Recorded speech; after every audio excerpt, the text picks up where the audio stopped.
All right, we're here with Brennan for modernfrequency.com from the Technicolors. How are you? I'm doing great. Thank you. Thank you for doing this with me. I appreciate it. And you guys are from Phoenix originally, but how did the band get together? Yeah, kind of through different variations of just playing shows around town, I guess. I was kind of starting to write. I grew up playing guitar, so I never thought I'd be like singing for a band or anything. And I had just started trying to write songs and playing some shows around town. And through different variations of friends, it kind of evolved into, oh, it's sort of looking like a band. And then we decided to come up with a band name. Sounded a lot more fun for me to be in a band versus a solo artist. So, For sure. uh, yeah, kind of just evolved into that. Very cool. Do you think the band nailed down their sound with the upcoming album Heavy Pulp? I don't know if we'll ever nail down our sound. But we've kind of released that notion into the wild. We kind of used to, I think, maybe put a lot of pressure on ourselves to figure out what our sound is and all that stuff. And I think letting go of that is has provided us with much more of a just a great time making music. And I do feel uh, like we kind of captured the most of ourselves on this album. It feels part of that was just due to the circumstances of recording it after being away from each other for so long and coming together and tracking it the way we did. And another part is our producer Robert really kind of pulled it a lot out of us, Mhm. where we needed someone to do that, and he kind of really uh, helped us. Just it was sort of a challenge, but also we needed that kind of nudge in that direction. I listened to the first three singles, and I honestly the whole album's really, really phenomenally good. I have to say, but I listened to the first three singles that you've put out so far: Goldfang, Posh Spice, and I love softcore. Love softcore. That's my favorite. Where did the idea from Posh Spice come from? Oh man, thank you, first of all. Yeah, it was just a guitar riff that Sean had, and we just kind of jammed on it for a while, and then we came up with the chorus. It was all guitar first, for a while it was just instrumental and guitar. Yeah, yeah, yeah. And then we had a totally different melody, and we went through a couple different phases of what the vocals could do. And that ended up completely changing just because we felt like we had to build the track out instrumentally first. But it wasn't really a highly conceptualized thing. It was just one of those fun jams that sort of fell together and we really enjoyed. We actually didn't even plan on putting that one out first. I think in the past we've been pretty heady about like what we choose to release as the first single, and this one just I think it was our producer Robert was like, "Yeah, this one you could put this one out first. It's really fun." And we were kind of like, "Yeah, why not?" So, Cool. uh that's sort of how that came together. Speaking of your producer Robert Adam Stevenson, who is responsible for producing Queens of the Stone Age? Did you have any nerves going into the studio with him and any stories to share from the studio?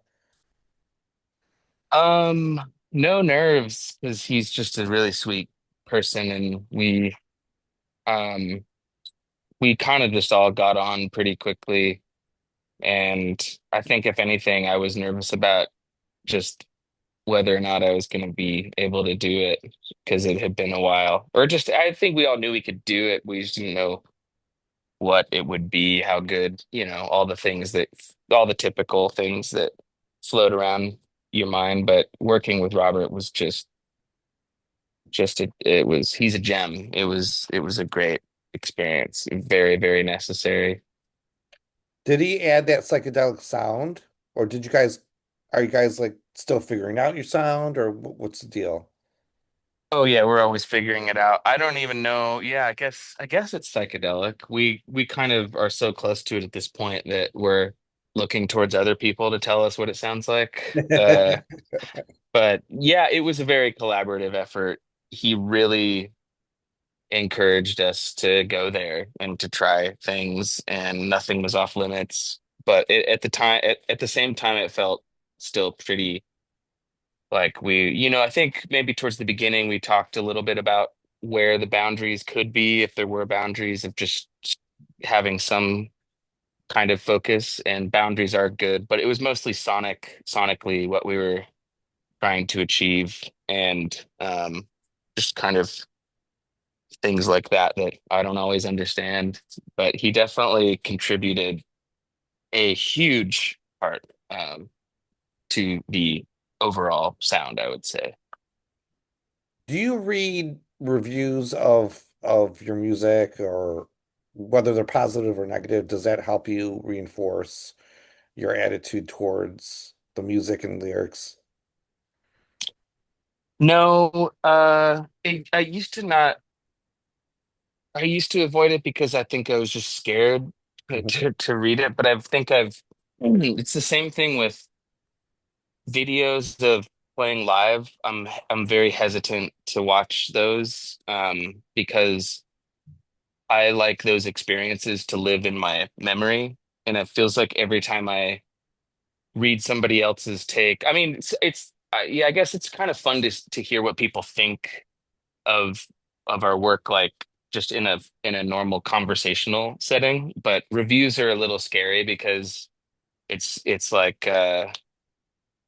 it can kind of alter what my memory is. I think Sean's a lot better at it than I am, especially with the live video thing. I just don't like seeing those because I often will have such a great time, like almost a spiritual experience playing music, and I'm really grateful for those times to be able to do that. Mhm. And then sometimes you see a video and it's just like sounds kind of distorted, and it's like a skinny, tall, like screen. I'm just like, I don't want my memory, I don't want to remember it that way. I Yes. got to be there in the moment, and uh but sometimes it's inevitable too. You gotta check in, I guess. Well, there's only been I've only read positive reviews of the album, and they're amazing. Oh, cool. Yeah, your sound is addictive, and it's what we need in today's mainstream, you know, culture. Cool. Thank you. Yeah. How does this album differ from Cinema Sublimina? And why the wait between albums? Why did you wait so long between recording albums? Um, Partly, I guess the wait would be due to just life. To us, it actually didn't feel like a very long wait because we started working on some of these songs a few years ago, pretty much like right out of the gates. And yeah, I guess we really took our time building out the demos for like maybe maybe one fourth of the album had maybe even a little bit more. We just were living with demos. And honestly, we were just trying to find the money and the right time to record. And we actually did do a session at Sonic Ranch like a few years ago that was sort of it was like a week of, it was around New Year's, and we just went to kind of demo. It was a true demo session where we just went, the three of us, just to go see what would happen, Mhm. and try to see what we were working with, because we had all these ideas that in demo land, and we were all living in different cities, and so we just needed to kind of get back together. But yeah, anyways, to us it didn't feel that long because we had kind of been chipping away at it for so long. Um, and and then yeah, I guess we finished the album a year ago too, almost. So it's been, part of that is just the logistics of finding someone to release it and stuff like that.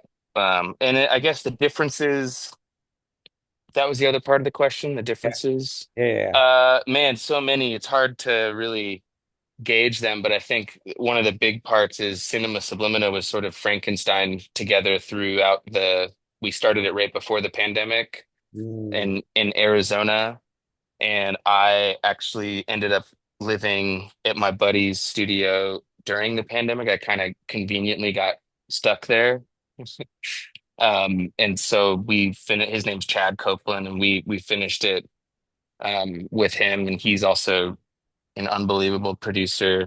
And we were lucky to have Bob Hogue was the guy in Arizona that we started it with. So we were kind of really lucky to have both of them as sort of the godfather producers of our of what that was. But it was just a tougher thing it to wrap our heads around because everything was shut down as we were finishing it. And we were kind of finishing it in a way of like we didn't know what would come of that because everything was still kind of in limbo, uh, pandemic wise. We didn't know how long it would take for venues to open, what the state of everything would be like. And then I guess like listening wise, the difference is I think Cinema Sublimina is just a little bit like we went really heady with it, and partly due to that was the circumstances that we were in, just being a band while band music was seemingly on the out and trying to make this record and find ways to stay excited and keep the dream alive, I guess. And that was sort of the challenge. That's kind of what the album's about in a way, is just what's real, how to stay optimistically delusional and and how to keep that whatever that magic thing is alive. And with this album, it was very like, let's move, let's go. And we really valued our initial opinions and initial feelings about um, songs, parts, whatever. We just really we tried to move quickly. We still spent a good amount of time making sure things were how we wanted them, but idea wise, it all happened much quicker. And there was definitely a more cohesive family element to the album because we tracked most of it live and had a bunch of our best friends around at all times, and it was just sort of like a big party, I guess, an idea fiesta of sorts. Cool. Um, you have three album release shows, is that correct? That is correct. And you're going to do one on each coast, LA, New York, and then you're going to do one in your hometown of Phoenix as well, right? That's the plan. And are you going to be doing a massive like national tour in between or after or We're not sure yet. We're kind of keeping things open. Yeah, there's nothing on the books as of now. I'm okay. sure there will be more. We I really miss playing. I really miss being on tour and um, kind of the language that you start to speak once you're about 2 weeks in.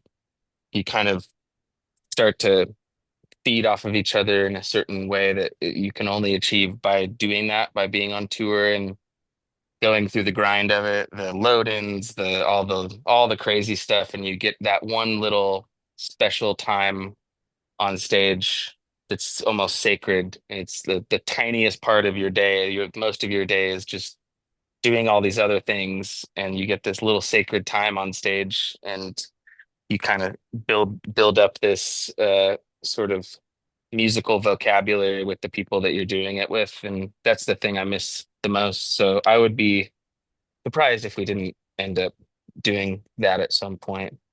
Where are you going to be performing for your album release show in New York? Because I'm based on New York. Oh, cool. Yeah, we're gonna be doing the Sultan Room in Brooklyn. Nice, nice. I've been there before. Yeah, Very cool. Very cool. I hope to see you cool. there. Thank you for your time. I appreciate it. Yeah, thanks, Robert. I appreciate it too. And we'll be seeing you in New York for your album release, hopefully soon. Awesome. Yeah, it's coming up. Thank you. Have a good day. You too. Bye. See ya.